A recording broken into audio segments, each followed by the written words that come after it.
Buenas noches. Como miembro de la comisión del Colegio Clínico, quiero darle la bienvenida a la actividad de esta noche. Estamos en el nivel 1 del Colegio Clínico. Estamos trabajando en este momento a Freud. Vamos más o menos en la tercera sesión, que es la que vamos a trabajar esta noche. Vamos a trabajar entonces el complejo de Edipo y la castración. Las intervenciones de esta noche van a estar a cargo de Gisela Suárez y de Beatriz Maya, quienes van a presentar inicialmente una exposición y posteriormente vendrá el espacio para las preguntas y contribuciones. Entonces le doy la palabra primero a Gisela, que así establecido el orden entre ellos. Tiene la palabra entonces Gisela. Gracias, Ricardo. Buenas noches. En este momento nos vamos a ocupar del complejo de Edipo y la castración en las obras completas de Sigmund Freud, donde nos dimos la tarea, donde hace referencia al complejo de Edipo. Son varios los textos en los cuales se puede ubicar alguna referencia en su planteamiento de su tesis y cómo evoluciona este concepto.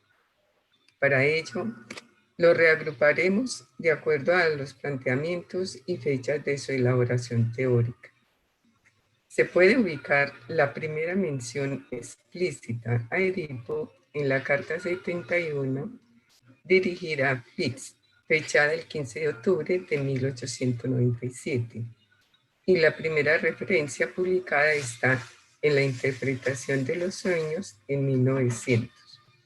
También se refiere a esta tragedia en las siguientes obras: El esclarecimiento sexual del niño, de 1900, Totem y Tabú, de 1912-13, Sobre la psicología del colegial, en 1914, la conferencia número 21, Desarrollo libidinal y organización sexual, y la nota 3, Rasgos arcaicos e infantilismo del niño en las conferencias de introducción al psicoanálisis, 1916-1917. Comenzaremos haciendo alusión a la carta 71, que es una de las correspondencias a Bliss. Allí le expresa las razones por las cuales abandona la teoría de la seducción. Una razón es la dificultad para acceder a los recuerdos decisivos que supuestamente se hallan en la raíz de los síntomas. Otra es la terminación prematura del tratamiento y algunas cuestiones epistemológicas en torno a la supuesta universalidad de la experiencia de la seducción. El análisis propio de sus síntomas neuróticos es el motivo principal por el que llega a dudar de la universalidad de la experiencia de la seducción al padre. Mientras que postula la universalidad del Edipo extraída del análisis de sus propios sueños y recuerdos, en el cual se refiere a Fliss que, comillas, un solo pensamiento de validez universal me ha sido dado. También en mí he hallado el enamoramiento de la madre y los celos hacia el padre. Y ahora lo considero un suceso universal de la niñez temprana. Si bien no siempre ocurre a edad tan temprana como en los niños hechos histéricos. Sí, esto es así. Uno comprende el cautivador poder de Edipo Rey, que desafía todas las objeciones que el intelecto eleva contra la premisa del oráculo, y comprende por qué el posterior drama de destino debía fracasar miserablemente. Nos rebelamos contra toda impulsión individual arbitraria, como la que constituye la primera de Dietz and Freud, pero la saga griega captura la compulsión que cada quien reconoce porque ha registrado en su interior la existencia de ella. Cada uno de los oyentes fue una vez un germen y en la fantasía un Edipo así. Y ante el cumplimiento del sueño traído aquí a la realidad objetiva, retrocede espantado, con todo el monto de represión que divorcia a su estado infantil de su estado actual. Esto lo encontramos en la carta 71, en el volumen 1 de Amor Roto. En esta carta expone que ha descubierto un sentimiento de su infancia de validez universal y que, si esto es así, se comprende el poder cautivador de Edipo. Es decir, Freud relaciona las fuerzas de sus propios deseos, el enamoramiento hacia la madre y los celos contra el padre. Con el poder de la representación de Edipo sobre los espectadores, el hecho de que los oyentes retroceden espantados con toda la fuerza de la represión ante el cumplimiento de los deseos del sueños traídos a la realidad, retoma la siguiente frase citada anteriormente. Comillas. Cada uno de los oyentes fue ingenuo y en la fantasía un Edipo. Cada uno ha sentido deseos incestuosos y parricidas en sí mismo alguna vez. Cierro comillas. Con la muerte de su padre, retornaron en Freud deseos infantiles de una acción terrible contra él. La historia de Edipo se superpone a la historia de los deseos originales, reprimidos, de los seres humanos. Freud muestra que los espectadores participan de una pasión representada y señala el retorno de lo reprimido que implica un reconocimiento del espectador en Edipo, pero como algo de lo que afecta. Freud está dejando atrás la teoría de la seducción, donde ubica el trauma de la historia infantil de la histeria y se abre paso hacia la teoría pulsional como fuerzas que configuran el conflicto interno. En el volumen 4 de las obras completas de la editorial Amarroto sobre la interpretación de los sueños de 1900, en el capítulo 5, sesión D, los sueños de la muerte de personas queridas, Freud habla de Edipo. En este apartado, Freud se centra en los relatos referidos a la muerte de los padres. Aquí hace alusión a Cronos, que devora a sus hijos, y algunas versiones del mito en las que Zeus castra al padre y lo suplanta como señor. Freud afirma que en los sueños se expresan deseos reprimidos. En este caso, el deseo de muerte de personas queridas. Estos deseos, cito, comillas, no siempre son actuales, sino que pueden ser deseos archivados, olvidados o reprimidos y que solo porque surgen en el sueño se les considera una especie de supervivencia. Recuerda las sombras de la Odisea que en cuanto bebían sangre despertaban a una cierta vida. Habla sobre la hostilidad encubierta en las relaciones entre padres e hijos y la dificultad que entraña ver esto por la sacralidad con que se han investido las relaciones.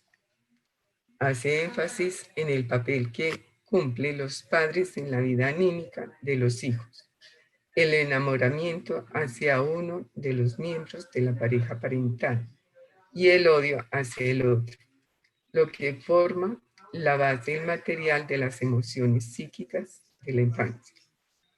Afirma que ha podido comprobar repetidas veces la existencia de dichos sentimientos en la observación de niños normales. Como apoyo a este descubrimiento, Freud se refiere a Edipo, cuya general impresión sobre el ánimo de los hombres solo es comprensible si es también universalmente válida su hipótesis.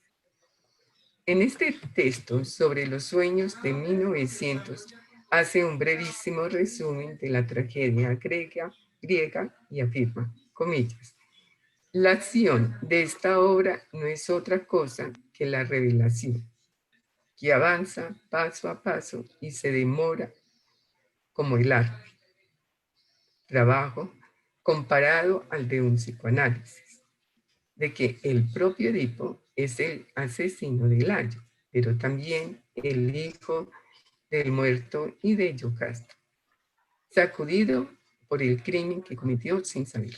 Edipo ciega sus ojos y huye de su patria. El oráculo se ha cumplido.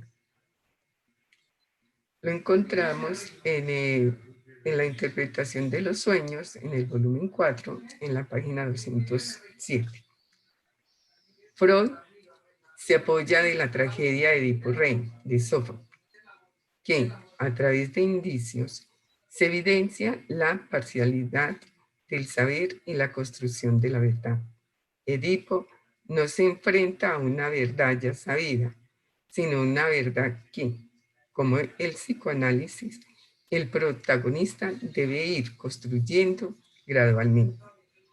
En el desarrollo de la trama, que parte de una pregunta y que despliega un misterio, al igual que un síntoma, se va construyendo esa verdad. En este sentido, al inicio de la obra de Sófocles, Edipo es la arrogancia narcisista de quien supone un saber, la respuesta al enigma de la esfinge. Y sobre el final, a través de la verdad, se enfrenta a la castración. Freud lo otorga a las inclinaciones amorosas y hostiles el estatuto de complejo de Edipo. Cito, comillas, el hijo, ya de pequeño, empieza a desarrollar una particular ternura por la madre, a quien considera como un bien propio, y a sentir al padre como un rival, que le disputa esa posesión exclusiva. Y de igual modo, la hija pequeña ve en la madre a una persona que le estorba su vínculo de ternura con el padre y ocupa un lugar que ella muy bien podría llenar. Esto lo encontramos en la 13ª conferencia en el volumen 14. Bajo esta forma, la madre es objeto de amor del varón y un rival para la niña, quien ha cambiado ahora de objeto de amor debido a la decisión y se han volcado hacia el padre. Hasta acá se trataría del Edipo mítico. Doy paso a Beatriz Elena, quien nos compartirá su texto sobre la castración.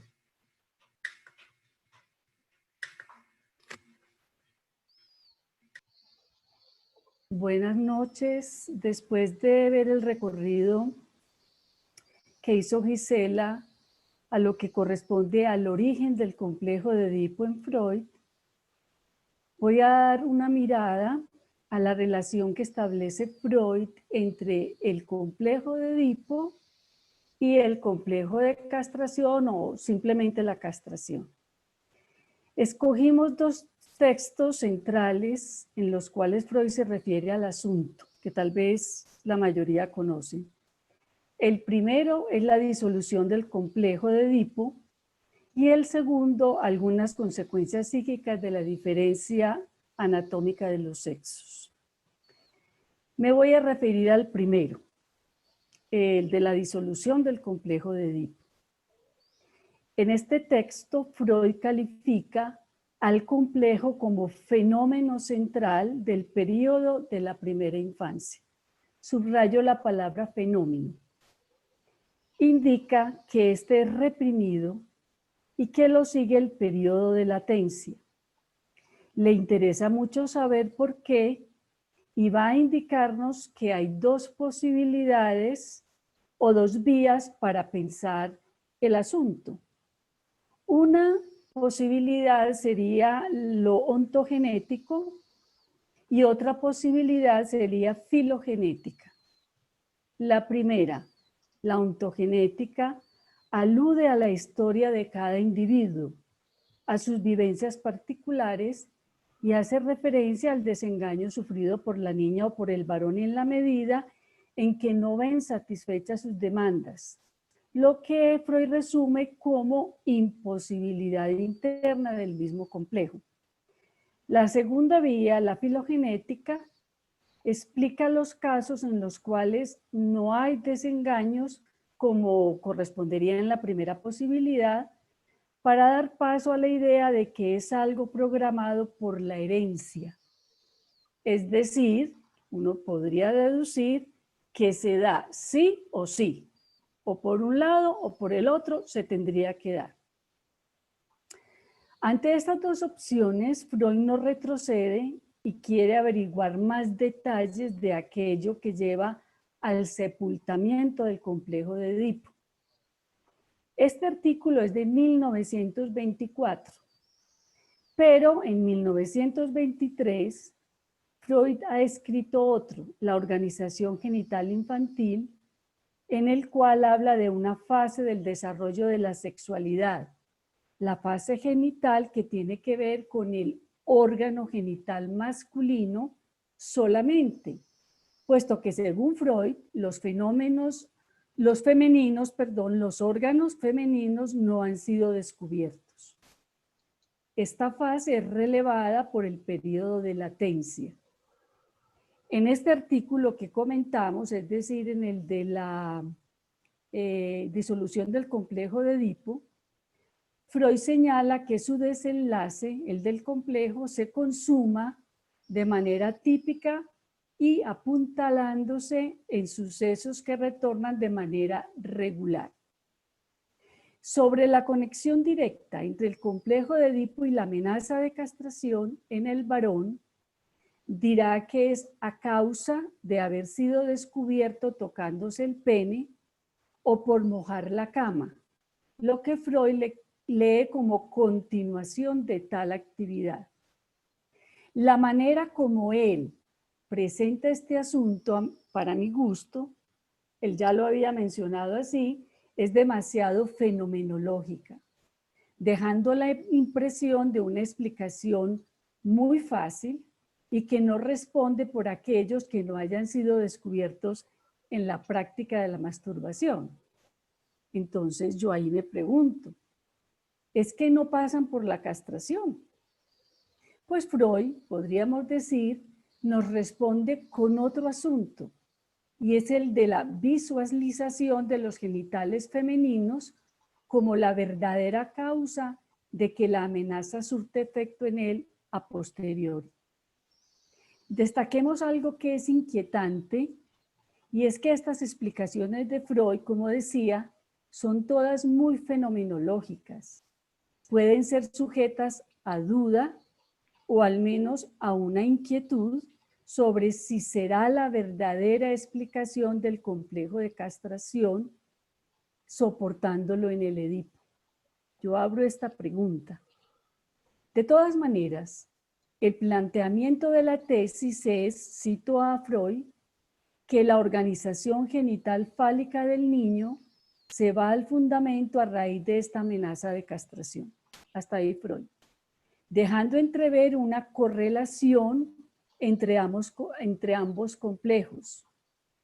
Ya la castración, precisa Freud, se ha relacionado con otras pérdidas tales como el pecho, las heces, pero es él mismo quien aclara que no es esto lo que se vive como experiencia de castración, sino que para él la castración está asociada a la experiencia de la visión de los genitales femeninos, tal pues como acabo de enunciar. Pero es Freud mismo quien señala que hay cierta torpeza en pensar el complejo de castración asociado a la masturbación como actividad sexual, puesto que hay otra actividad asociada a la excitación, Se trata de estar ante la práctica sexual de los padres del niño, siendo la masturbación la descarga de dicha excitación. Puntualiza que en este sentido habría una posición activa y otra pasiva en el complejo. Al respecto, es muy preciso en explicar cómo opera la castración en ambos casos. Si el niño se sitúa en posición activa como el padre, pretenderá tener a la madre, convirtiéndose el padre en una amenaza. Si está en posición pasiva, implicaría que se haría amar por el padre, quedando la madre por fuera. Es una explicación del Edipo invertido que Freud da en mucha parte de su obra, pero hay un detalle que me llama mucho la atención y es que él diga que el niño tiene representaciones muy imprecisas sobre la naturaleza del comercio amoroso. Lo único que le queda muy claro es que el pene tiene algo que ver. Este asunto me parece importante porque Freud de alguna manera está introduciendo algo que podemos llamar lo traumático, lo pongo entre comillas, de la sexualidad, pensado eso traumático más en términos de la falta de representación o simbolización del goce. En cuanto a la certeza de que el pene tiene algo que ver, Freud lo explica por, lo cito a él, lo que él llama el sentimiento de órgano, que entiendo como la excitación que produce el fantaseo edípico. Todo lo anterior, pensado en términos de pretensiones, se ve amenazado por la visión de la falta de pene en la niña, lo que determina que la emergencia de la castración entorpezca las dos posibilidades de satisfacción derivada del complejo de Edipo, la activa y la pasiva. En cuanto a la activa, la masculina sería como posibilidad de castigo y la femenina como premisa. Es decir, si accedo a mi madre, lo voy a perder como castigo, diría el niño. Y si me hago amar por mi padre, tendría que estar castrado de entrada.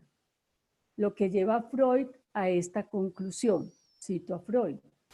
Entonces, por fuerza estallará el conflicto entre el interés narcisista en esta parte del cuerpo y la investidura libidinosa de los objetos parentales. En este conflicto triunfa normalmente el primero de esos poderes. El del niño se extraña del complejo de Edipo.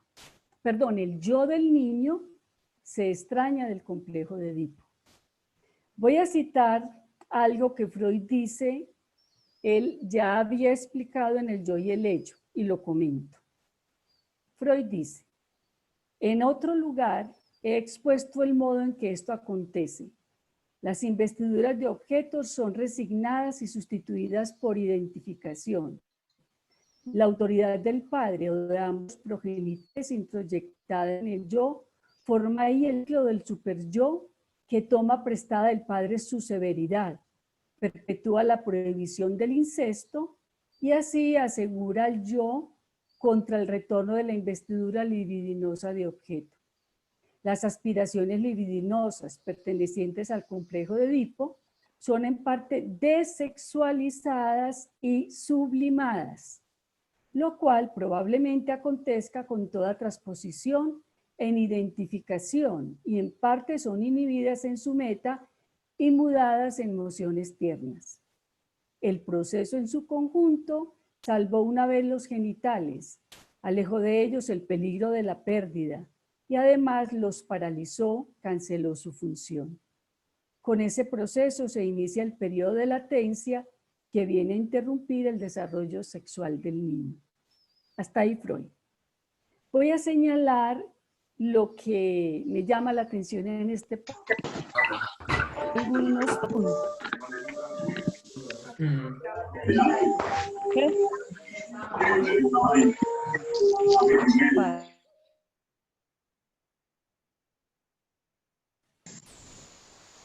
Bueno, continúo. En primer lugar, Freud deriva la identificación de un proceso de resignación, de lo que llama investidura de objeto, es decir, el interés que se ha puesto en este caso en los padres es resignado, dejado fuera, reprimido, aclara Freud. Segundo, el superyo se deriva del proceso del complejo y su resignación, pues se toma de los padres la autoridad que se introyecta, dando como resultado la severidad del superyo. Tercero, Freud explica la sublimación como efecto de la desexualización de las emociones pulsionales y convertidas en emociones tiernas. Cuarto, el complejo es seguido de lo que Freud llama el periodo de latencia. Sobre lo anterior, tendría dos observaciones que hacer. La primera en relación con la noción de sublimación que aparece aquí y que en otras partes con la misma característica de desexualización. Pero esta noción será revisada por Freud mismo, aclarando que la sublimación siempre comporta la pulsión y por lo tanto la sexualidad. La segunda observación es con relación al periodo de latencia. Cuando avancemos en nuestro colegio clínico, seguramente vamos a retomar este asunto de la latencia tratado por Lacan desde otro ángulo muy distinto, más allá de la genitalidad y lo orgánico, pasado por la teoría del falo y el significante. En este artículo, Freud deja ver su inquietud sobre lo que pasa en el complejo de Edipo y la castración en la niña. Aquí introduce lo que va a desarrollar en otro artículo, en el que llama algunas consecuencias psíquicas de la diferencia sexual anatómica. En principio va a señalar que en ella también hay complejo de Edipo, superyo y periodo de latencia. También se le atribuye una organización fálica y un complejo de castración. Pero es enfático en mostrar que la diferencia anatómica cuenta en este aspecto. También la explicación es muy fenomenológica.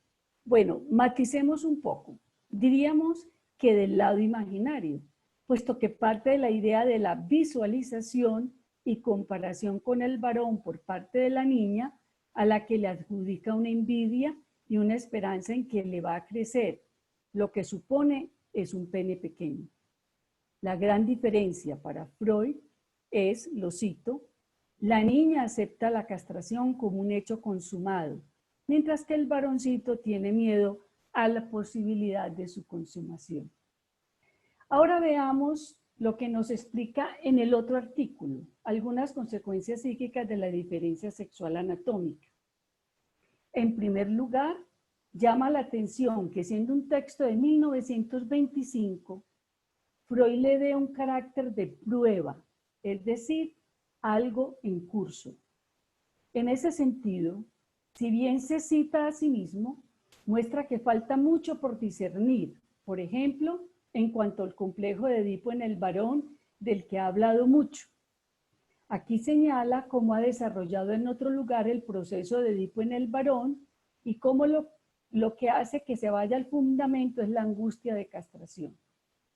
Para Freud es un enigma lo que pasa en el Edipo en la mujer, puesto que igualmente que el varón tiene como primer objeto a la madre. La pregunta precisa que él se hace es ¿cómo llega la niña a resignarlo y a tomar a cambio al padre por objeto? La salida que él da a este asunto es muy simple. En principio, la niña descubre el clítoris como fuente de placer y causa de un onanismo infantil, es decir, se comporta como el varón. Pero es a la vista del pene de un varoncito que aprenderá algo distinto para ella. La envidia que aparecerá. La envidia del pene, Freud afirma, al punto lo discierne como el correspondiente superior de su propio órgano pequeño y escondido. A partir de ahí cae víctima de la envidia del pene. Mientras que en el varón, Freud sitúa horror frente a la criatura mutilada o menosprecio triunfalista hacia ella. Para la niña, Freud dice, ha visto eso, sabe que no lo tiene y quiere tenerlo. Es en la mujer en quien Freud sitúa más consecuencias de la castración. Podemos enumerarlas. 1. Ya la mencionada envidia del pene. 2. Una herida narcisista de la cual se desprende un sentimiento de inferioridad. 3. Un rasgo de carácter que Freud sitúa en los celos. 4. Un aflojamiento en los vínculos tiernos con la madre, a quien responsabiliza por la falta de pene. Por otro lado, Freud también hace diferencia entre el onanismo del varón y el de la niña, de quien dice que no acepta este tanto como el niño. Dice textualmente: la naturaleza de la mujer está más alejada de la masturbación. Sitúa a la niña por la masturbación del lado masculino y plantea que se requerirá una intensa oposición al onanismo para conquistar la feminidad más adelante. Llama mucho la atención la explicación que Freud da al abandono del onanismo como una respuesta a la envidia y una idea en la niña de que es mejor no competir con el varón. También sorprende que Freud diga que hasta ese momento el Edipo no ha tenido nada que ver y señala cómo la libido de la niña se desliza a una ecuación niño-pene, resigna el deseo del pene para reemplazarlo por el deseo de un hijo. Con este propósito toma al padre como objeto de amor.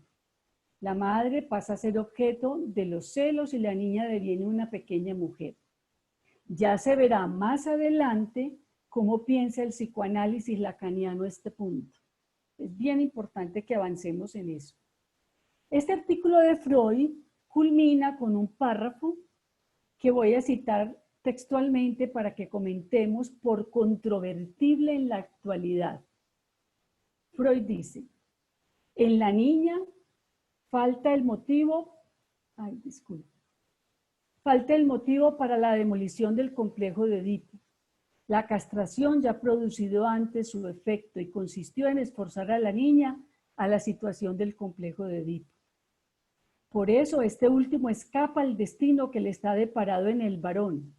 Puede ser abandonado poco a poco, tramitado por represión o sus efectos penetrar mucho en la vida anímica que es normal para la mujer. Uno titubea en decirlo, dice Freud, pero no es posible defenderse de la idea de que el nivel de lo éticamente normal es otro en el caso de la mujer. Escuchen bien. El superyo nunca deviene tan implacable, tan impersonal, tan independiente de sus orígenes afectivos como lo exigimos en el caso del varón. Rasgos de carácter que la crítica ha enrostrado desde siempre a la mujer, que muestra un sentimiento de justicia menos acendrado que el varón y menor inclinación a someterse a las grandes necesidades de la vida, que con mayor frecuencia se deja piar en sus decisiones por sentimientos tiernos o hostiles, estarían ampliamente fundamentados en la modificación de la formación superyo que inferimos en las líneas anteriores. En tales juicios no nos dejaremos extraviar por la objeción de las feministas, que quieren imponernos una total igualación e idéntica apreciación en ambos sexos. Pero sí concederemos de buen grado que también la mayoría de los varones se quedan muy a la saga del ideal masculino y que todos los individuos humanos, a consecuencia de su disposición constitucional bisexual y de la herencia cruzada, reúnen en sí caracteres masculinos y femeninos, de suerte que la masculinidad y feminidad puras siguen siendo construcciones teóricas de contenido incierto. Hasta ahí, Freud. Es un párrafo que habría que poner en cuestión en algunas partes, pero que el mismo Freud entrega con cuidado, no como algo definitivo, sino en construcción. Todo lo anterior tiñe de sospechas el psicoanálisis, pues parecería demasiado descriptivo, digamos otra vez, fenomenológico. Freud parte de un mito, El Edipo y como mito pervivirá en los pacientes, del que se soportan para explicarse la vida. En cambio, la castración, que como vimos, Freud la adjudica tanto al padre como a los parientes y cuidadores, cobrará en el psicoanálisis una importancia mayor y se desligará del padre precisamente. Pero nos toca seguir los pasos de Freud para poder llegar a los dados por otros. Como vimos en Freud, la castración es del falo imaginario. Se tiene, no se lo tiene, se lo envidia, se teme perderlo, pero en el psicoanálisis la castración es otra cosa, aunque cuenta con ese falo pene elevado a la categoría de significante. Hasta aquí.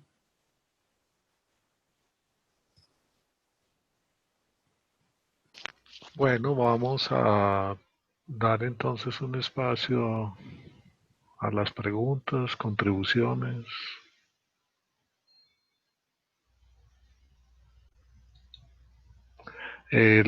Vamos a través de hay una función en la aplicación donde pueden pedir la mano o bien por chat pueden solicitar la palabra o hacer la pregunta. ¿Quién va a preguntar o a hacer una contribución? Jaramillo pidió la palabra. Adelante, Jorge.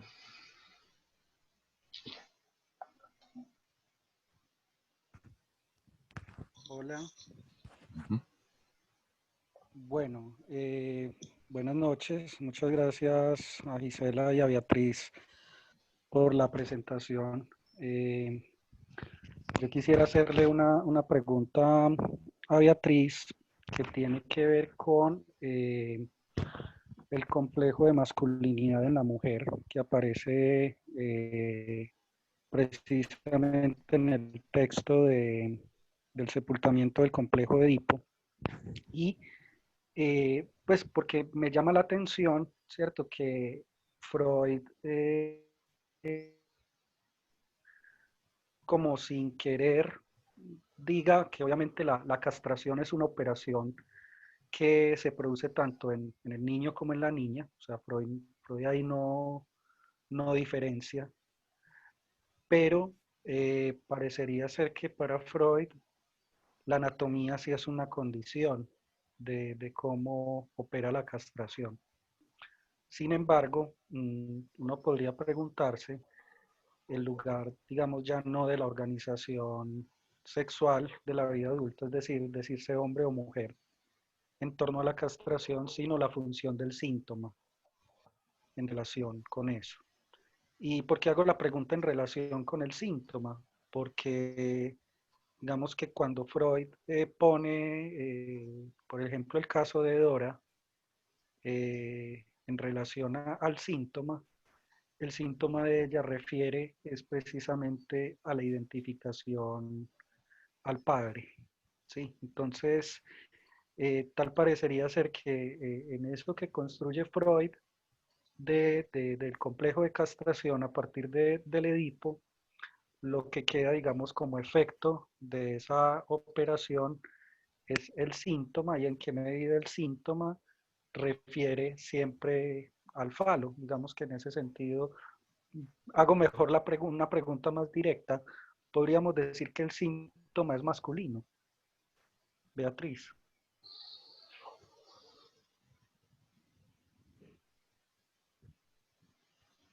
Se puede generalizar.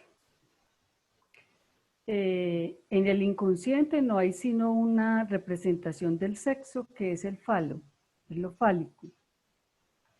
Pero no sé si la construcción de todo síntoma o del síntoma en general esté referida a la posición sexuada, que es como entiendo que lo estás manifestando.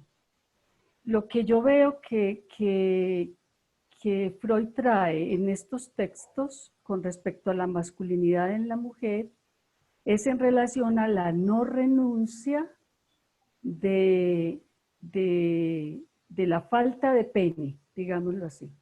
Es en ese sentido que él va a decir que la chica entonces está en una posición masculina. Y de la misma manera se va a referir en la histeria. Va a ser lo mismo en la histeria. Pero no sé si se puede generalizar, decir que el síntoma tiene que ver con un asunto masculino. Si te referís a que está referido a lo fálico, pues podríamos decir que sí, que todo síntoma tiene que ver con enfrentar la castración, que es lo que tiene que ver con lo fálico. Pero esto ya es saliéndonos de Freud en otro ángulo, porque como dice yo hincapié en mi exposición, Freud en estos dos textos da mucha relevancia a lo que la visión de la falta de pene en la chica produce como efectos de castración. Es la forma como él explica la castración, ¿cierto? Kelly tiene una pregunta.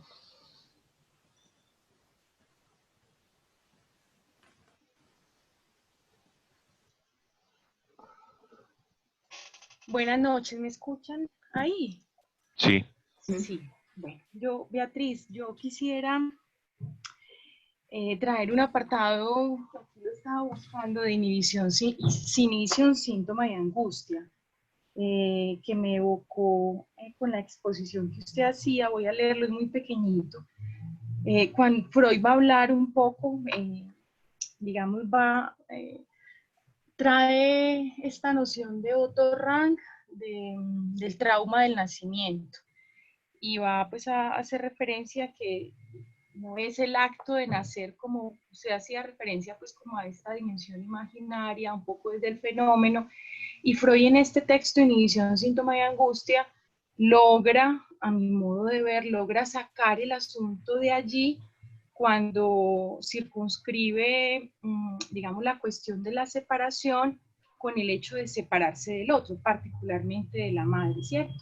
Y en ese sentido, creo que en este texto Freud se sale un poquito como de esa separación, tiene que ver con todos, separarse, ese trauma, digamos, tendría que ver con todos, no con el hecho de la genitalidad ni con la referencia al órgano.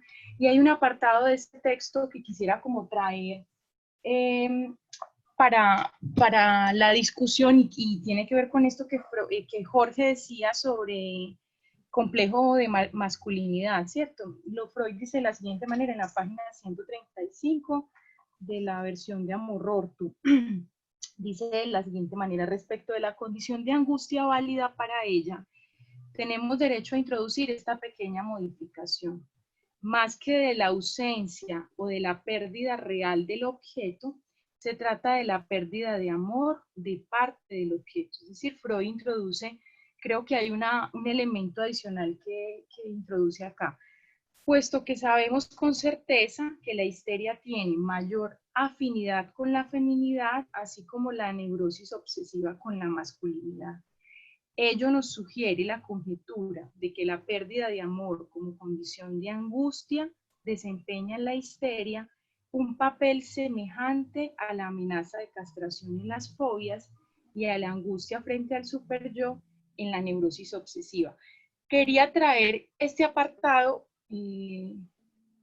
para ver cómo o qué pudiera Beatriz y Gisela, pues las dos que presentaron el ejercicio, como articular en esta vía, porque creo que aquí Freud va más allá de la referencia al órgano y va a situar el asunto como una pérdida, ¿cierto? Creo, y por eso dice del amor, ¿cierto? Se trata del amor, y la masculinidad y la feminidad de nuevo quedan como condiciones un poco inasibles, pues que no podrían como asimilarse a la genitalidad. Es como la pregunta que quería hacer.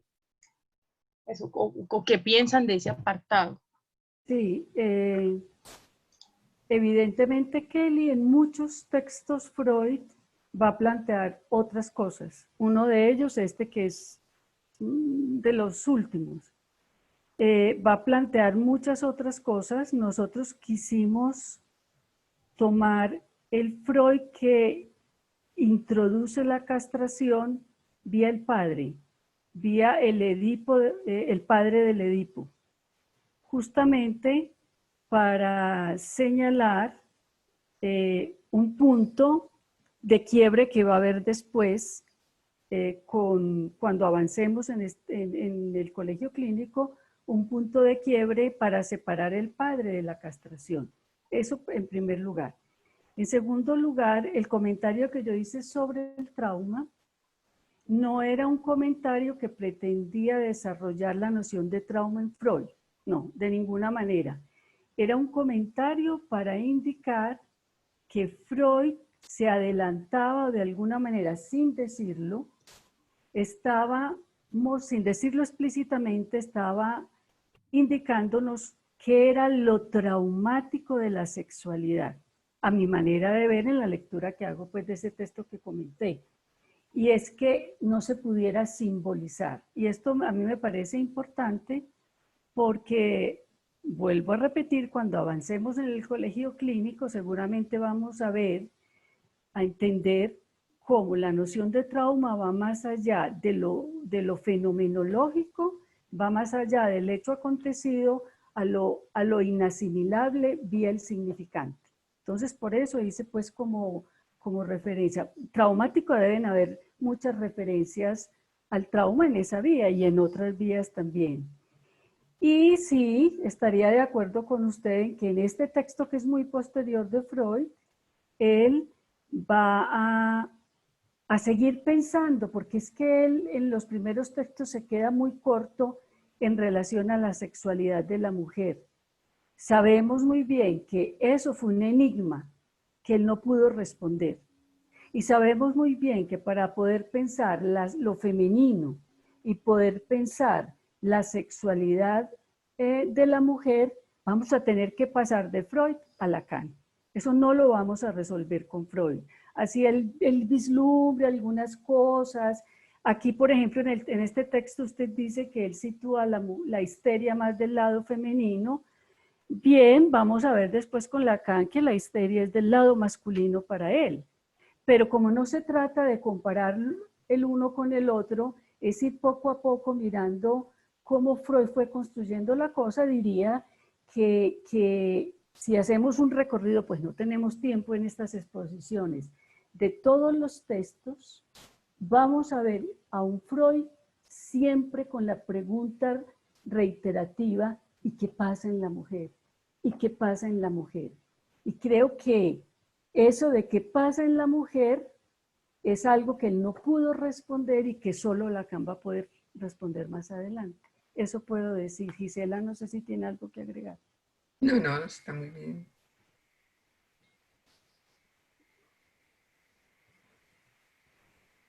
¿Alguien más tiene una pregunta, una contribución?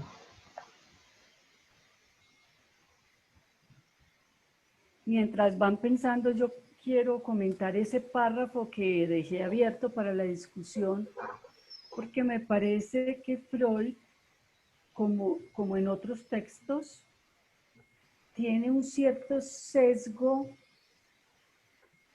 como de un prejuicio, lo que pudiéramos llamar un prejuicio, pero que creo que es más la falta de poder explicar eso de lo que estaba hablando ahorita, el lado de la mujer. Era muy fácil para él, bueno, ni tan fácil, pues estaba construyendo el psicoanálisis, pero bueno, encontrar la vía del hombre para él fue más sencillo que encontrar la vía de la mujer. Entonces, estas alusiones que él hace al superyo, estas alusiones que él hace con respecto a la moral, son alusiones un poco a mi manera de ver que podríamos calificar desde ahora del lado del prejuicio, pero sabemos que lejos pues Freud de pretender introducir un prejuicio, más bien era el tope que tenía en la construcción que estaba haciendo de su teoría.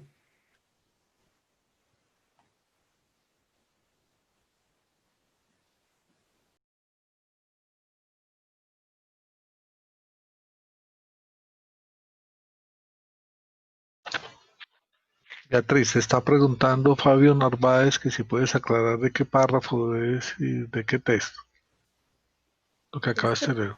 Sí, el párrafo es un párrafo que leí completo, que empieza diciendo: en la niña falta el motivo para la demolición del complejo de Edipo. Y está en el segundo texto que yo dije que íbamos a trabajar. No tengo acá la cita, está en las consecuencias psíquicas de la diferencia sexual anatómica o anatómica de los sexos. No tengo la página, pero es un párrafo donde él hace estas aseveraciones, estas afirmaciones fuertes a mi manera de ver. No es la única parte donde Freud habla. En otros textos es más explícito en decir que en la mujer no hay un super yo. Aunque se contradiga él mismo, porque aquí ha afirmado que sí.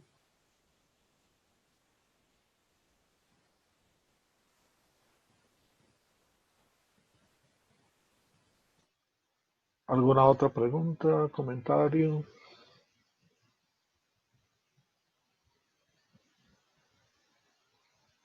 Hay una por chat, por lo que veo. No. Sí, hay una que dice, me pregunto, Fabio Narváez. no, Catalina Osorio. Sí, Me lee. pregunto hoy en día que ya no se entiende la comunidad LGTBIQ+, solo dentro del hombre o mujer, cómo entendemos hoy la castración, el complejo de Edipo y lo masculino y lo femenino en la población. Pues, bueno, aquí me toca salirme de Freud. Yo no voy a responder toda esa pregunta que es supremamente complicada de responder. Solamente me voy a referir a la parte donde ella dice cómo entender entonces la castración. Bien, es con Lacan. Mucho tiempo Lacan estuvo pensando igual a Freud, pensando que la castración venía del padre del Edipo. Intentó formalizarla en términos significantes con la metáfora paterna, pero él tuvo que proseguir en su investigación sobre el padre y sobre la castración, y es en un texto que seguramente vamos a trabajar algún día acá, Subversión del sujeto y dialéctica del deseo, donde Lacan introduce la castración sin padre. ¿Por qué? Porque va a decir que la castración viene del lenguaje. Es decir, estamos castrados porque hablamos. Entonces ahí cabe cualquier letra de esas que la persona puso. Todos, L, G, T, B, I, X, Y, Z, estamos castrados, incluidos los psicóticos, porque hablan.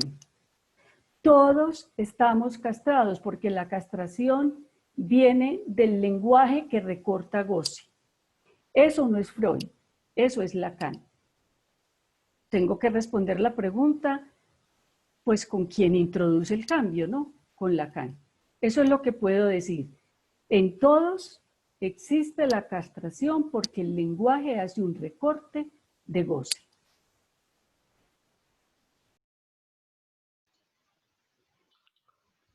Sí, ¿alguna otra pregunta, comentario?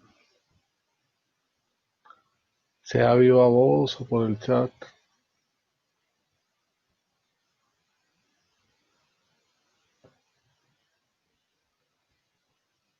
Bueno, si no hay más preguntas, ¿tienen algo las expositoras para agregar finalmente? A la última pregunta que leí del chat, también le quiero decir que el asunto de lo masculino y lo femenino fue pensado por Lacan de manera diferente. Creo que la pregunta que Jorge Jaramillo hizo aludía de alguna manera a eso. Pero pues es un tema que no es el que nos convoca en este momento, es un tema que se desarrollará mucho más adelante en el colegio clínico. Gisela, De mi parte, no, agradecer su participación a través de este medio. Bueno, agradezco a todos entonces la participación. El Colegio Clínico se desarrolla el primero y tercer martes del mes a las 8 de la noche y continúan todos invitados. La programación les irá llegando a sus emails cada vez. Ya no tienen necesidad de inscribirse, siempre es la misma identificación y contraseña. Por favor no la compartan porque si la compartan los anfitriones toman la decisión de sacar a la persona que entre dos veces. Entonces les agradezco que no compartan ni su cuenta de Zoom ni y fuera de eso la contraseña, que no hagan eso. Hoy casi hay que expulsar a una persona por esa situación. Bueno, los esperamos entonces el primer lunes de mayo.